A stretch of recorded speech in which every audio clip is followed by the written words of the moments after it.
What a roller coaster. Commander Xin's horrifying realization about the Han currency, that brazen portrait a symbol of impending doom, completely shifts the game. His desperate 11th-hour plans to mint his own coins, arrest the, now, deeply suspect Niu Wei, and even seek an alliance with the detestable Modun, show a leader backed into a corner, fighting for his tribe's very soul. The air is thick with impending conflict and the dread is palpable. And then, the narrative cheekily whisks us away to the Han, whose biggest problem is too much iron. Their casual decision to churn out cannons for naval and fortress use just highlights the terrifying power imbalance. But the chapters truly shone with Yu Yi, his compassionate yet strategic gathering of the remnant clans, establishing a thriving settlement and culminating in that flawless tactical takedown of the cannibals, luring them the devastating archery volleys. It was breathtaking. He's not just rescuing people, he's forging a new Han frontier, instilling their methods and loyalty far from home. Xin is bracing for impact, while the Han are almost carelessly expanding. It's a powder keg waiting for a spark. Will Xin's defiance even register before it's too late? Or will Yu Yi's growing strength shift the balance entirely? You soon received Yu Yi's letter. Reading the beginning, you were indeed pleasantly surprised, but then, seeing the latter part, you started to hesitate. It wasn't that you objected to Yu Yi establishing a temporary base outside, but temporary was, after all, temporary. Sooner or later, everything would have to be moved back here to the Han tribe. The location of the temporary base was too far from the Han tribe, unsuitable for long-term operation. The current Han tribe didn't yet have the capacity to extend its control that far. You couldn't even fully develop the lands around you. Why go so far away? Since it was temporary, there was no value in long-term investment. Even if supplies were sent over now, they would have to be transported back before long. All that back and forth would be a waste of manpower and resources. However, you still had to provide them. You hadn't expected to acquire so many people. There, the Han tribe, having developed to this point, could be said to have ample resources. Even if other resources existed, like petroleum, you lacked the ability to develop them. You had no use for that stuff anyway. You couldn't extract it yourself. But as for population, you could never have too many. In an era of low productivity, without powered machinery, population was the primary productive force. Without enough people, nothing could be accomplished. Therefore, since this temporary base could still serve the purpose of gathering population, it couldn't be easily discarded. Seeds, no problem. It was just a bit of grain. The Han tribe wouldn't begrudge it and could afford it. Considering the geography, climate, and environment of the temporary camp, you gave more corn and less rice. Since it was a river valley, there would certainly be places to plant rice, but corn yielded more and was more adaptable. More corn was a safer bet. You also allocated some other bean and vegetable seeds, so they could be temporarily self-sufficient. Farm tools? That was also easy to handle. The Han tribe had plenty of iron and steel now, more than enough to use. If there weren't ready-made farm tools, you could just give them iron. Then, you could send some craftsmen and tools over, and they could forge them on site upon arrival. However, livestock couldn't be given. Long-distance transport of cattle and horses was inherently difficult. Besides, the Han tribe itself wasn't exactly rich in livestock already domesticated for plowing. If there were more, you'd want to reclaim a few more acres of fertile land within the Han tribe's territory. They weren't short of eating utensils. There, they fired their own pottery bowls. But iron woks were very much needed. The Han tribe wasn't short of a few hundred woks, so you agreed to that too. Another item needed in large quantities was cloth. They were very short of clothes. Winter was approaching, and wearing animal skins was fine for now, but when spring arrived next year, most people would have to go naked. However, most of the Han tribe's cloth was exported to the grasslands and Bamboo Island. Mobilizing so much cloth to send over now wasn't very realistic. You could give them a portion, and then a few looms and seeds for cotton and flax, letting them weave their own cloth. They couldn't expect the Han tribe to provide everything. The final item was his request for personnel from Yu. This was where Yu Ye showed his shrewdness. Although Yu Ye was temporarily in charge of all affairs big and small, at the temporary camp in reality, he wasn't managing anything. He still went out roaming around every day. The camp's affairs were all delegated to the chiefs of the remnant clans. This certainly wouldn't do in the long run. It was detrimental to the Han tribe's control over them. Yu Ye himself was aware of this, so he asked you for people. Craftsmen, teachers, and even officials to help manage the specific affairs of the temporary camp. This way, Yu Ye could set his mind at ease when he went out, and you, on your end, could use this opportunity to install your own people, allowing you to rest easy as well. Both sides tacitly agreed on this matter. Once the list of supplies was drawn up, you immediately had people prepare them. As for the personnel to be sent this time, they were recommended by subordinate officials. You couldn't possibly know everyone. The Han tribe. Anyway, as long as your own confidants were among them, that would be fine. People from the Jinwu Guard, a security and intelligence agency, for example. The Jinwu Guard developed rapidly under Yu Ji's command, though, of course, this was also inseparable from your help and guidance. For instance, taking in orphans from newly joined tribes and centrally training them provided a stable source of members. There were, in fact, a great many orphans among those who joined the Han tribe, whether they were from the tribes of the wilds or smaller clans. This was because death was exceedingly common when they had previously subsisted on hunting and gathering. Orphans were to be had in any number. Now these individuals were spread throughout every sector of the Han tribe. Craftsmen in various trades, students and teachers in schools, soldiers in the army, sailors in the fleets, peddlers on the streets, and even herders on the grasslands. The Jinwu Guard had developed some of them into informants, preliminarily forming a vast intelligence network. Some peripheral members didn't even know what organization they belonged to. For example, certain herders on the grasslands only knew that people from the Han tribe paid them to gather information. Since there was money to be made, they would naturally say anything. But where this intelligence ultimately went, or to whom it was sold, they didn't actually know. Besides the list Yu Ji possessed, you also had a copy of the Jinwu Guard's roster. You selected the people you needed, and then had someone notify them individually. After the supplies and personnel were selected, the transport fleet also had to be prepared in advance. Moreover, once these ships went over, they wouldn't be returning anytime soon. The crew members would also have to stay there to facilitate Yu Ye's operations. This would give him greater mobility, enabling him to accomplish more in the future. As for the problem of not knowing the way, that was easily solved. Yu Ye had already given a good suggestion. The fleet transporting supplies and personnel just needed to sail directly north from the Ruyang River to reach the Three-Forked River, mouth they had visited before. Yu Ye would also send the ship he was in charge of there. The two parties would rendezvous at the Three-Forked River mouth, and then Yu Ye's side would lead them the rest of the way. This time, a total of 5 early model 2-masted sailing ships and 1 new model 3-masted tower ship were dispatched. The latter was mainly for housing the accompanying personnel. According to the information Yu Ye provided, the waterway they had chosen was entirely navigable for 3-masted sailing ships. He also asked you to tell the dispatched personnel not to worry about safety. By the time all these arrangements were made, and the supplies and personnel were loaded onto the ships and sent off, a week had passed since you received the letter. During that week, not only did the Han tribe complete the dispatch of supplies, but the carpentry workshop in Hanyang City also finished the cannon model you had requested. It came with a set of wooden 2-scale models for the iron molds, meaning even the molds themselves could be easily cast later. Upon receiving these models, you were naturally overjoyed and personally rushed with them to New Steel Prefecture. He intended to personally oversee the cannon casting process and techniques there.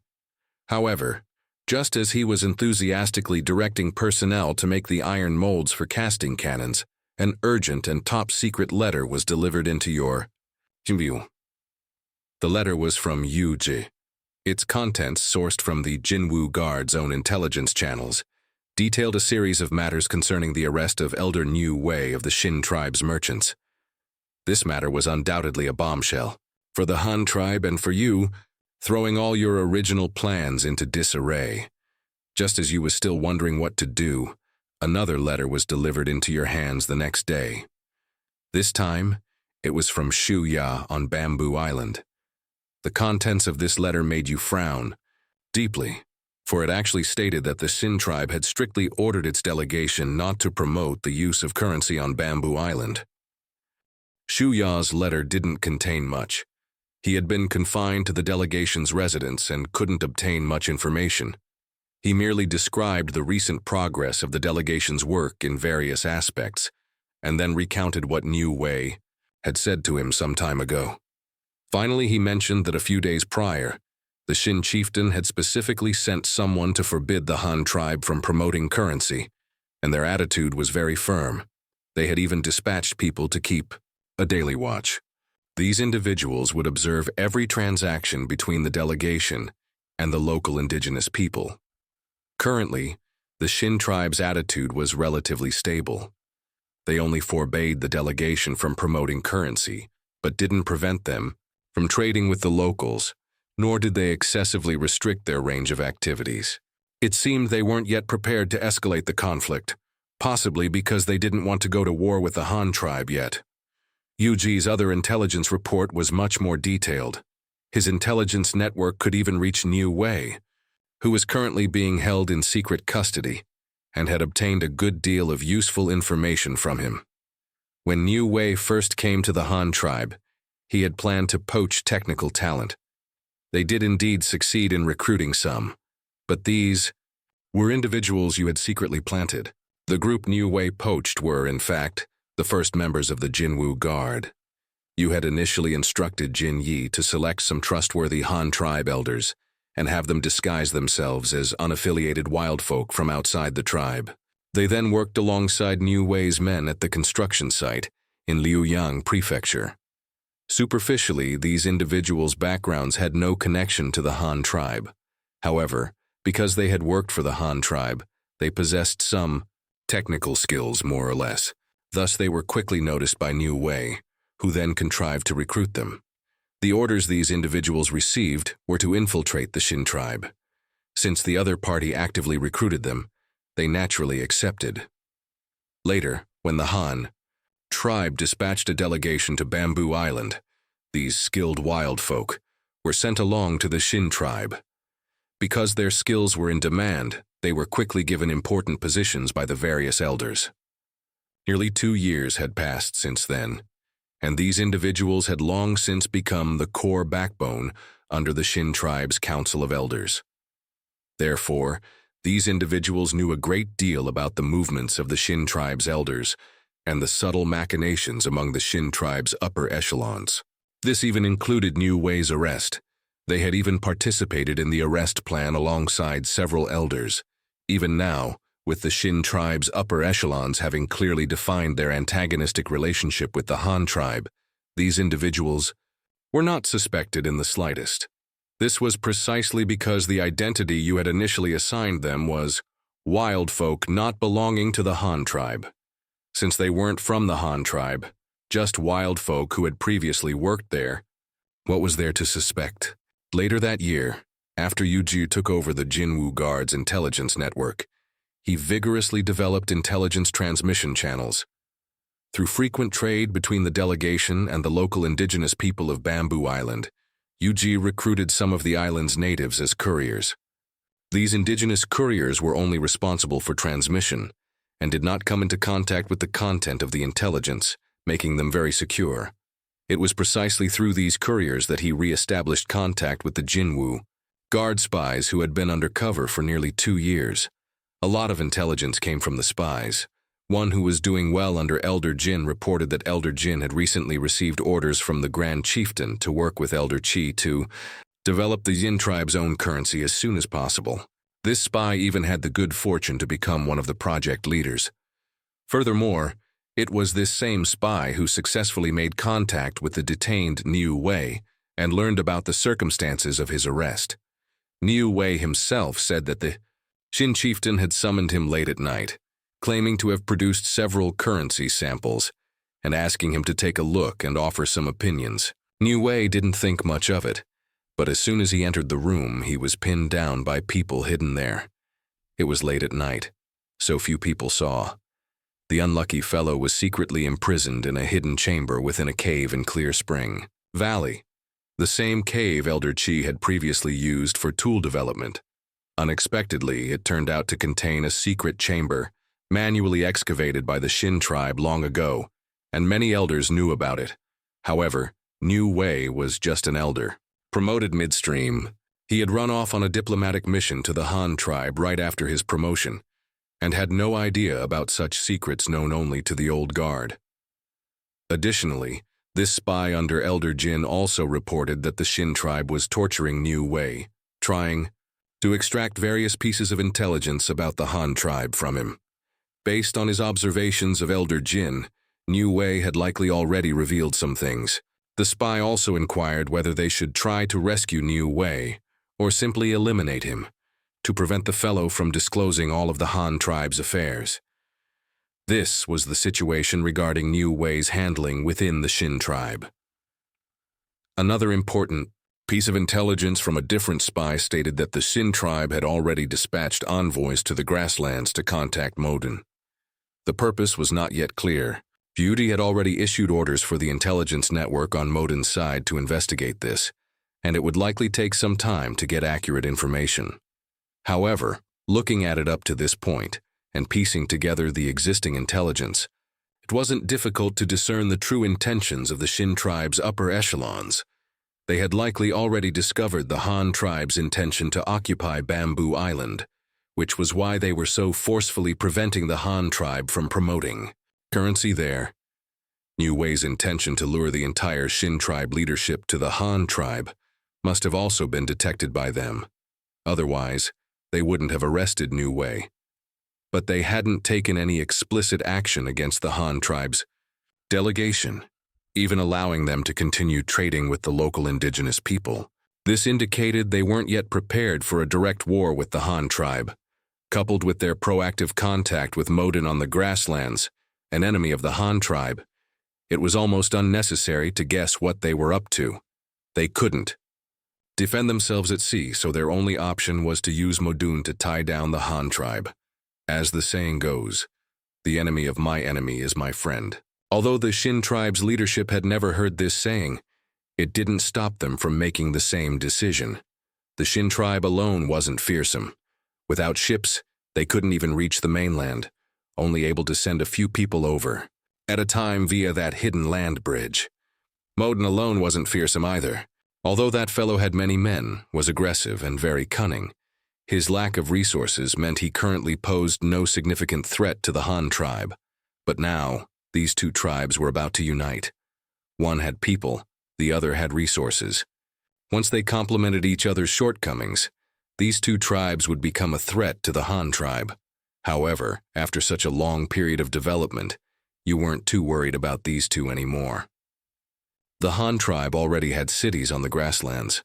Relying on these cities for basic defense would certainly be no problem. War would only lead to a decrease in sales of goods from Kaiyuan Prefecture. Other aspects would be largely unaffected, For the Xin Tribe on Bamboo Island, without ships they could do nothing. Although there had been plans to build a new cross-sea bridge over that hidden land bridge, construction hadn't even begun. Given the current situation, it was almost impossible for the Xin Tribe to build the bridge on their own. Most critically, as you looked at the cannon beside you, its bore being polished by a wind-powered boring machine, a smirk couldn't help but appear on your lips. Now that I have this thing, you thought, will I still be afraid of you two joining forces?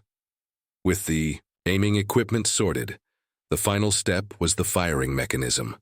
Firing a front-loading smoothbore cannon, from aiming to discharge, involved at least 10 steps, a rather complex process. This was even using a relatively advanced firing method, such as fixed-charge technology. If they were still using the old method of pouring gunpowder into the barrel with a small shovel, they'd be lucky to get off one shot every 3 minutes. Naturally, You wouldn't allow your artillerymen to be so inefficient. Therefore, not only did the hardware of the cannons need to be perfected, but the accompanying software aspects also had to keep pace. You summoned carpenters to fashion new wheeled field gun carriages, along with a set of loading and cleaning tools. Each gun carriage also had 2 water buckets hanging from it, one with a lid for convenient water storage, and another open-topped small bucket for easy use. It was your first time actually operating such a device, so you were equally enthusiastic. Perhaps even more excited than those tribesmen who had no idea what this thing was truly for. This was a game changer, a weapon of immense power. On the 8th day of the 11th month of the first year of the Han tribe's Jianyuan era, in the early winter season, the day was a bit overcast, but thankfully the wind wasn't strong. However, the weather was still damp and cold, feeling as though a heavy snowfall was imminent. At noon that day, you personally led several thousand people out of the city to witness the test firing. Apart from a few hundred craftsmen involved in cannon casting, gunpowder processing, and gun carriage construction, the majority were common folk from New Steel Prefecture. It was winter, and basically, anyone with nothing to do at home came out to watch the spectacle. There were also some officials and cart drivers from Luoyang Prefecture and Weishan Prefecture. For this test firing, the Han tribe had also mobilized a considerable amount of resources, such as scrap wood from the shipyard. When these cart drivers transporting the materials heard about such a novel event, they naturally wanted to stay and watch. The Han tribe had few officially mandated holidays, and there weren't usually any grand entertainment activities. Coupled with the fact that this was a rare cannon test firing, and that those cannons were made by the omnipotent chieftain and his team, who claimed this new weapon would be incredibly powerful, how could the common folk possibly stay put? You had people use ropes to mark out a safety zone on the hilly grassland outside the city to prevent anyone from being accidentally injured. On the long rectangular firing range, the first 8 cannons to be fully polished were lined up, each 10 meters apart. The area 3 kilometers in front of them had been cleared. 500 meters in front of the muzzles was a long, thin line of wooden planks, meant to simulate human targets. Additionally, to measure the maximum range, earthen berms were constructed at the furthest distance. This would indeed allow the cannonballs to fly farther, but it would make finding them later rather difficult. Safety lines had been set up on both sides of the range. Several thousand commoners stood on either side, the 3-kilometer-long firing range providing enough space for everyone to have a front-row view. The remaining several hundred craftsmen stood around the cannons with you. Interestingly, to test the cannons' absolute limits this time, you were prepared to sacrifice 2 of them. So, you had people build a large, temporary shelter behind the cannon battery, essentially a large mound of earth for cover. The 8 cast steel cannons gleamed with a cold, silver-gray light. They had undergone no surface treatment. Cannon barrels couldn't be oiled or painted, because after a few firings the barrel would become scalding hot. If not handled properly, the paint on the surface could self-ignite, leading to serious accidents. Moreover, adding a coating would hinder heat dissipation from the barrel. Thus, all 8 cannons were the original metallic color of cast steel. However, you were already planning to develop a chemical plating process. If a layer of copper could be plated onto the outer surface of the cannon barrels, the anti-corrosion effect would certainly be much better. After all, the carbon steel currently used was too prone to rusting. Chieftain, with the targets placed so far away, can they even be hit? Dali, the prefect of New Steel Prefecture, was by your side. Looking at the targets placed at 500, 1,000, 1,500, 2,000, and 2,500 meters, which were barely visible to the naked eye, Dali asked with considerable doubt. At the same time, he desperately hoped the chieftain wasn't deceiving him. If the Han tribe truly possessed such a powerful weapon, then the Han tribe would be virtually invincible in the future. We'll know if we can hit them by trying, won't we? You operated, I'll teach you how to fire, you said, though you weren't entirely confident yourself. You knew it would definitely make a sound. But as for the cannon's actual capabilities, you didn't know. This model of cannon was your own original design, different from any famous historical cannons, so there was no reference point for comparison. Huh? Let me fire one. Oh, all right. Dali was very excited upon hearing this. This was a momentous event, one that could be recorded in the annals of history. In the future, whenever anyone spoke of the Han tribe's cannons, wouldn't they have to say that the first shot was fired by him? Dali? Chieftain, what should I do? Dali rubbed his hands excitedly, looking at the cannon before him but not knowing how to use it. What to do? First, look at the front sight and the rear sight, then adjust the gun carriage to align these 2 points with the target. This is called adjusting the field of fire. You immediately stepped into your role and began to seriously direct and teach. Dali and another head craftsman personally adjusted the cannon's field of fire. After finishing, they stood at attention to the side and asked for the next step. Use the angle measuring instrument to adjust the elevation angle to +5 degrees. You ordered again. However, Dali didn't know how to use this instrument. It was the carpenter who had personally made this tool who completed this step. Once the field of fire and elevation angle were adjusted, the cannon's trajectory was basically determined. The next step was to clean the bore. Although it was a cold shot and there wasn't much residue in the bore, you still had them strictly follow the requirements. Dali took a rod with a towel tied to its head, soaked it completely in a bucket of water, and then thrust it into the cannon barrel, scrubbing it thoroughly. Then he used a brush with wire wrapped around its head to reach in and clean it out. Next, he cleaned it again with the wet towel rod, and finally used a dry towel rod to wipe the bore dry, absorbing the moisture inside. With the bore cleaning completed, the next step was loading.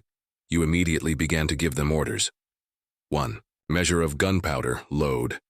Chieftain, what's 1 measure?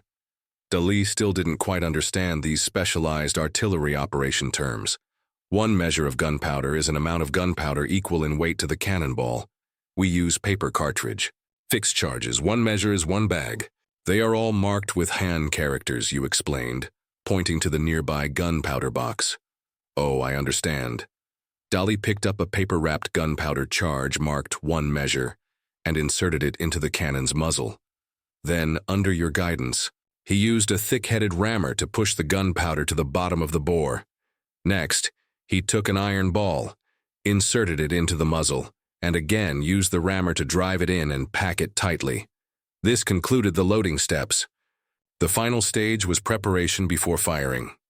The cannon you designed used a flintlock ignition device. The flintlock mechanism on top could be detached via a catch. The flintlock itself was adapted from the kind used on carbide lamps, with minor modifications and then brought over. Dali first used a steel awl to pierce the paper cartridge inside, through the touch hole. Then, he took a bamboo tube of loose gunpowder and filled the touch hole and pan to serve as a primer. After this, it was ready to fire directly. A 3-meter-long thin hemp rope was tied to the flintlock mechanism. Pulling the rope would trigger the flintlock, and the cannon would fire. Because no open flame was used, accidents caused by on-site errors could be minimized. There was also a technique to pulling the rope. You couldn't pull too hard, or you might break the flintlock mechanism, especially since Dali was a robust man. You were afraid he would use brute force, so you specifically taught him the rope-pulling technique. First, wrap the rope around your hand and tighten it, keeping the rope taut. Then place your hand on your stomach and use a turning motion of your body to pull the rope. The arm doesn't need to exert force. This method of applying force and pulling the string was much gentler. Dali prepared according to your instructions, and then stood there, somewhat nervously. Those nearby, cover your ears. It's going to be very loud in a moment, you know, like thunder. Everyone withdraw 20 paces behind the cannon. After it fires, it will recoil backward due to the force. Don't stand too close. Duli, you too don't get scared in a moment. You immediately began to forewarn the surrounding crowd. As for the common folk in the distance, they didn't need to cover their ears. They were far enough away anyway. I understand, Chieftain. Give the order. Dali replied, also ready, prepared to turn and pull the rope at any moment. You nodded. Seeing that everyone was ready, he raised the red triangular command flag in his hand and then swung it down forcefully. Fire! Seeing the chieftain's command flag swing down, Dali spun around abruptly. The flintlock mechanism was immediately triggered. The flint struck the steel, creating bright sparks that instantly ignited the gunpowder in the pan. Immediately, following was a hissing sound, as a plume of white smoke and fire erupted from the touch hole. Then came a deafening boom, an explosion like thunderclap on level ground. The 191mm caliber cast steel cannon violently spewed out a cloud of white smoke and fire. The black iron ball instantly broke through the smoke and flew into the distance. The cannon, due to the recoil, lurched backward several meters. The trail spade on the gun carriage, specifically designed for braking, plowing a shallow furrow in the ground. Meanwhile, on the target range in front of the cannon, the line of wooden planks 500 meters away was instantly blasted through in a straight line.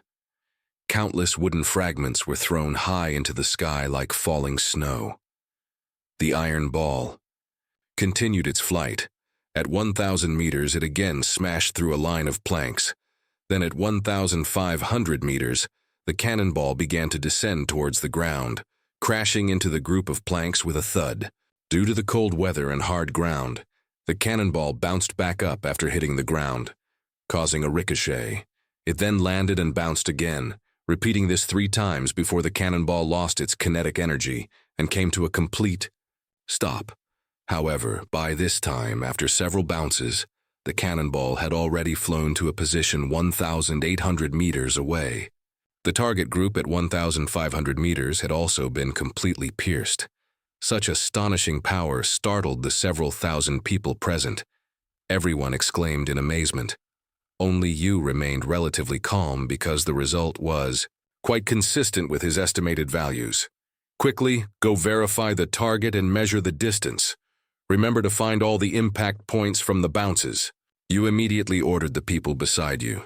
Someone immediately mounted a horse and galloped towards the target range to inspect. All along the way, his ears were filled with the cheers and exclamations of the common folk.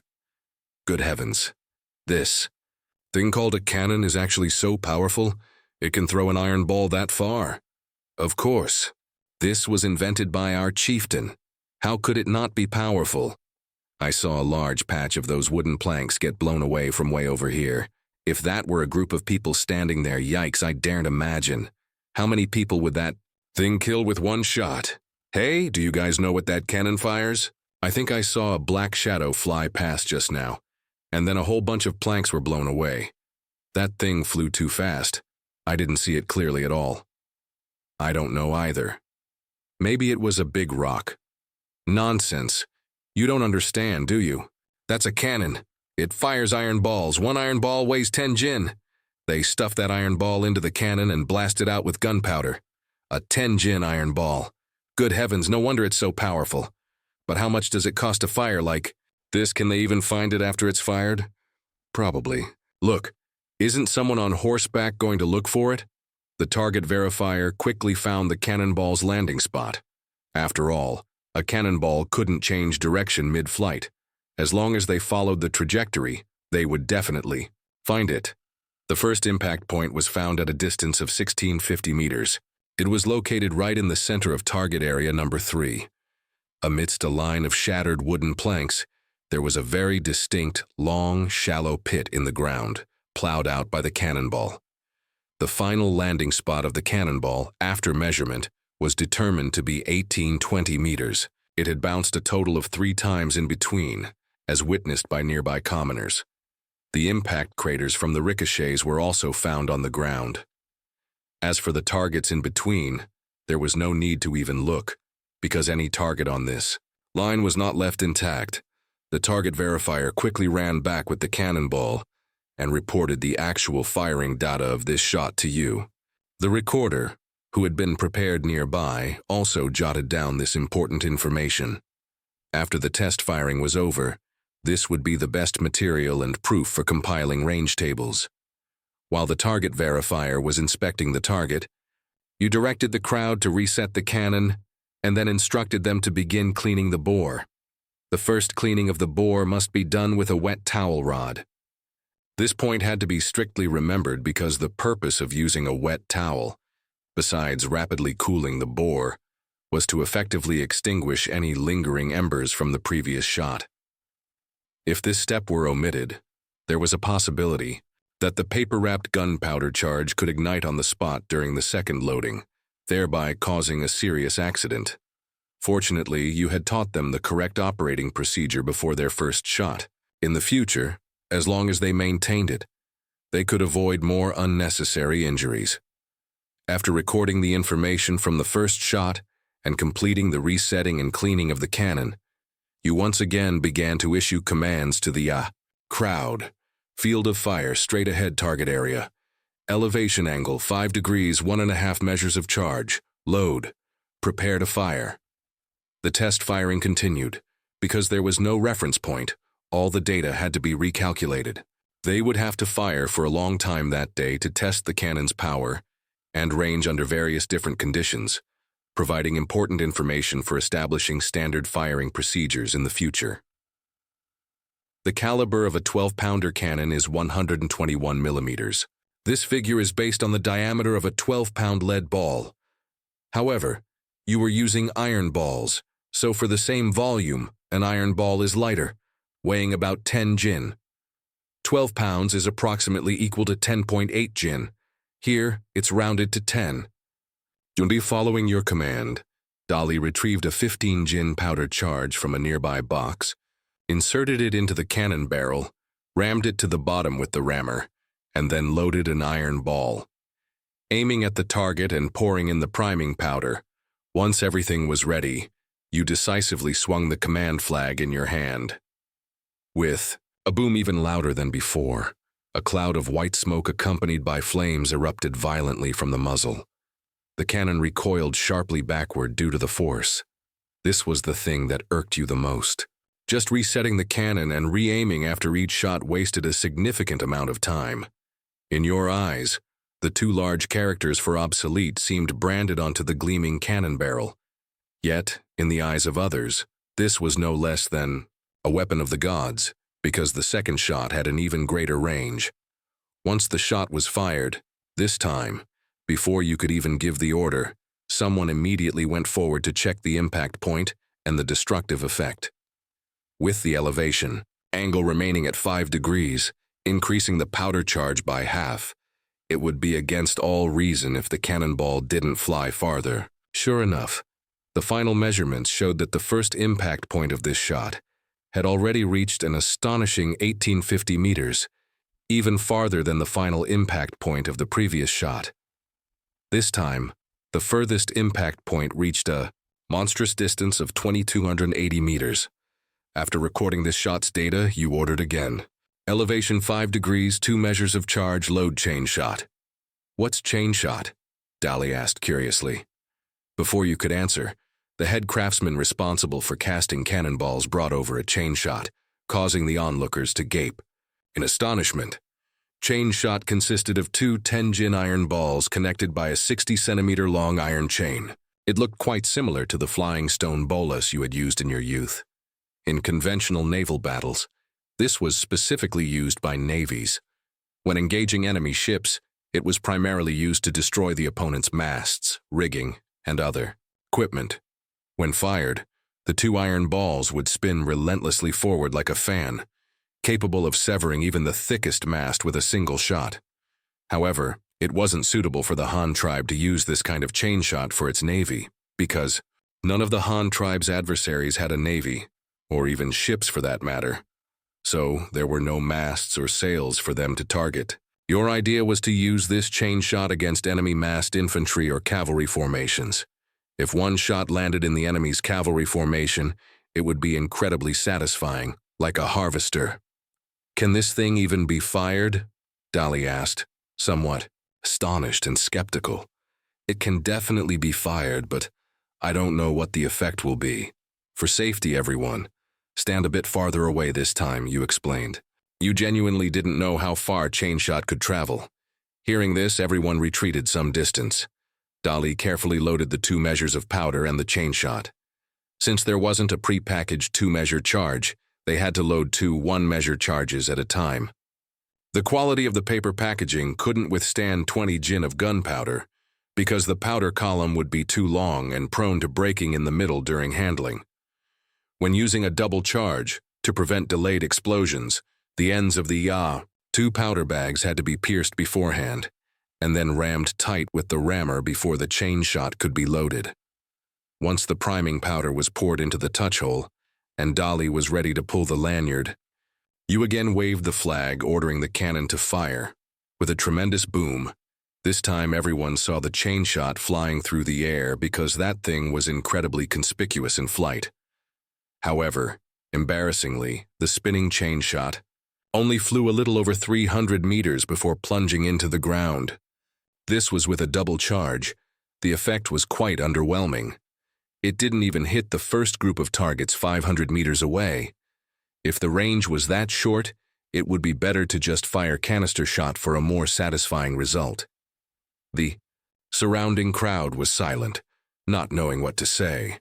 Although sending 2 10-jin iron balls flying over 300 meters was astonishing enough for them, seeing the chieftain's frowning expression clearly indicated dissatisfaction with this outcome. Again, 2 measures of charge, load chain shot, elevation 15 degrees, you ordered once more. The impact of the chain shot landing last time was significant, indicating that the projectile clearly still had residual force. The short range was due to insufficient airtime. This time, he wanted to see if adjusting the elevation angle could provide the projectile with more airtime. Dali quickly reloaded according to your instructions and adjusted the firing elevation. The cannon's muzzle tilted upward a bit more. Another tremendous boom, and everyone stared intently at the projectile flying through the air. This time, the projectile's flight altitude was much higher than before. Under the effect of centrifugal force, the 2 iron balls spun rapidly as they charged forward, then disappeared from everyone's sight. After waiting for about 1 or 2 seconds, there was another burst of clattering sounds. The first target group at 500 meters was instantly mown down in a wide swath by the rampaging chain shot. A cloud of dust then billowed up from the ground further away. The projectile had landed. This time, the surrounding crowd couldn't help but cheer. Needless to say, the chain shot's range had definitely exceeded 600 meters. Otherwise, it wouldn't have had such an effect. The target verifier quickly rode out to check. The facts confirmed your hypothesis. The first target group at 500 meters was diagonally swept down in a large area. The chain shot's first impact point was a full 680 meters, and the second impact point reached 750 meters, then it stopped. It turned out that chain shot didn't ricochet as many times as a single iron ball. You had originally thought the chain shot would skip multiple times like a stone on water. Now it seemed you had completely overthought it. Thinking about it carefully, it made sense. Chain shot consisted of 2 connected iron balls spinning forward. When landing, the 2 balls would inevitably hit the ground at slightly different times. Thus, the one still airborne would certainly be affected by the one that had landed. The interacting forces would quickly cancel each other out. This result was still acceptable. It did indeed achieve the anticipated immense destructive power at medium to close range. The only issue was that chain shot had no predictable trajectory. The direction it flew was purely a matter of chance. Moreover, after hitting a cluster target, continuous impacts would cause the chain shot to deviate from its central axis. The results of this test firing were quite clear. The chain shot had pierced the first target group diagonally. However, this effect was more or less satisfactory to you. The target for chain shot was clustered targets within 500 to 1,000 meters. Precision wasn't required anyway. This thing was all about wide area effect. If precision was needed, you just fire single iron balls. Next was a simulated attack on clustered targets within 500 meters. You quickly issued another loading order, and then had people reset the target range.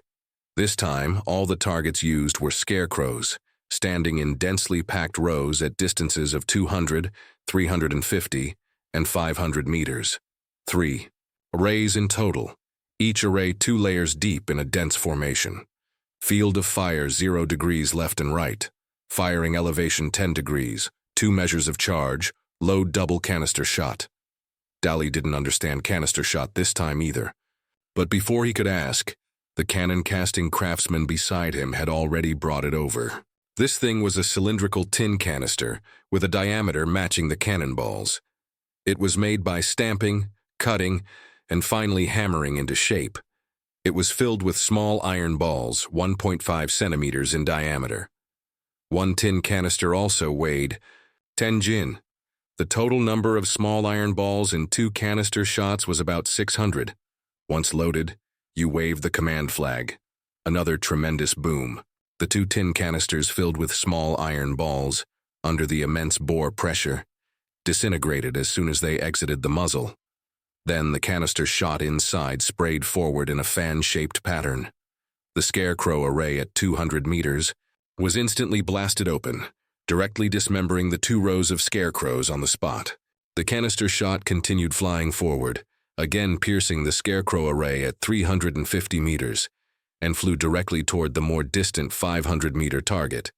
However, by the time it reached 500 meters, basically, very few scarecrows fell. This time, you personally inspected the canister shot's dispersal effect. There was still a certain discrepancy from the expected effect, but it was barely acceptable. The targets at 200 meters were directly blasted, apart. The targets at 350 meters were partially scattered, and some were merely pierced with a few holes. By the time it reached 500 meters, it was almost entirely holes, and some were not hit at all.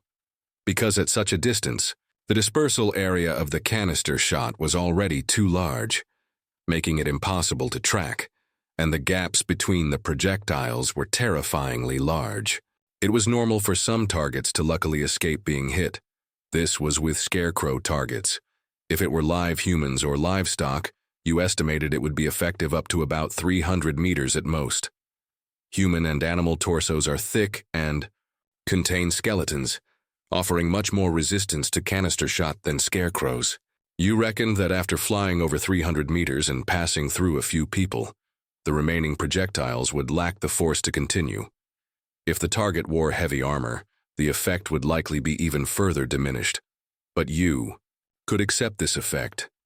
Canister shot, chain shot, and single cannonballs could now cover targets at 3 different ranges, from near to far.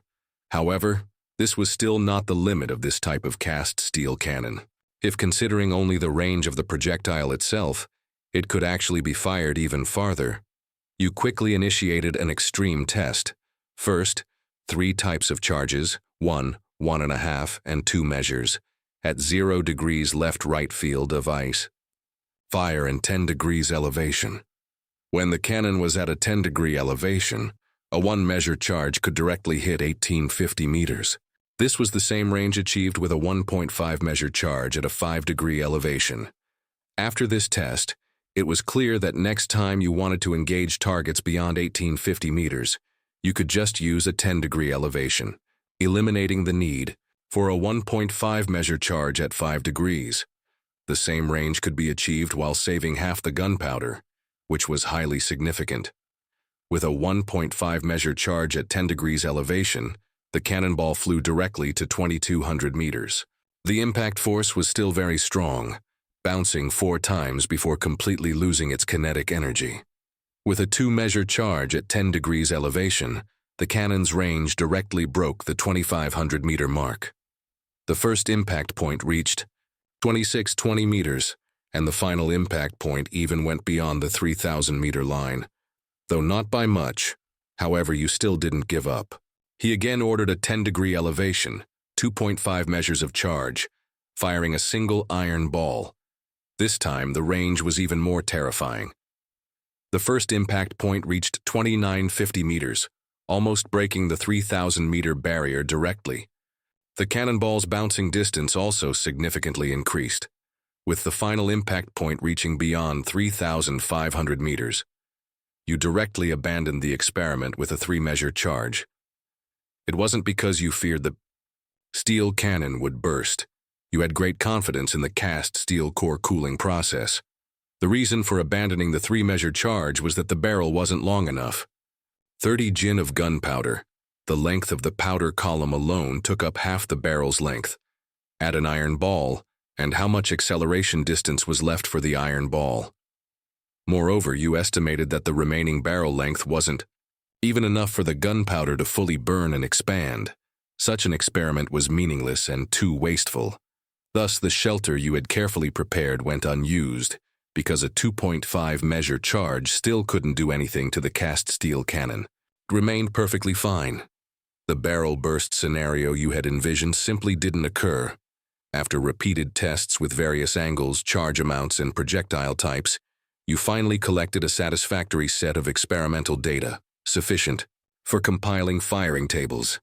The surrounding common folk also watched with great interest on this cold day.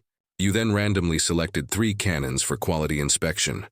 All were loaded with the maximum charge, a direct 2.5 measures, firing single iron balls.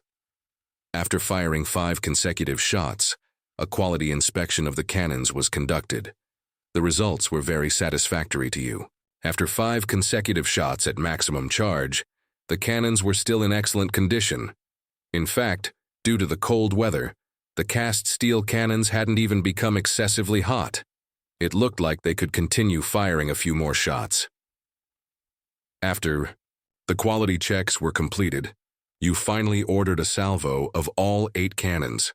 All used a 1-measure charge at a 10-degree elevation. With the wave of the command flag, boom, boom, boom, boom, the cannons were ignited one after another. The cannonballs whistled as they charged into the distance. The morale of the common folk on the sidelines surged, and they were all deeply moved and excited by this spectacular scene, everyone cheering and exulting. Displaying your tribe's ultimate weapon in front of your own people, much like a military parade, was an important means of enhancing national pride and ethnic honor. This was also why you hadn't prevented the common folk from coming to watch the spectacle. The intention was to use their mouths to tell more people. The Han tribe has a great weapon and fears no tribe's provocation or challenge. If anyone isn't convinced, just blast the hell out of them. The final 8-gun salvo and the 8-gun rapid fire also pushed today's test firing event to its climax. All the targets in front were swept clean by the dense barrage of cannonballs. As for the cannonballs and targets on the test firing range, apart from the chain shot and single iron balls which were recovered one by one, retrieving the other canister shot was quite troublesome, and cleaning up the targets was also very difficult. In the end, to save trouble, you directly ordered the common folk watching the test firing to clean it up themselves. They could pick up the shattered wooden targets to take home for firewood. The widely scattered canister shot was also entrusted to all the common folk present. Whoever found any could take them home as souvenirs. Hearing this good news, the common folk also cheered and helped clean up the target range. However, by this time, you had already led your people pulling the 8 cannons back to the city.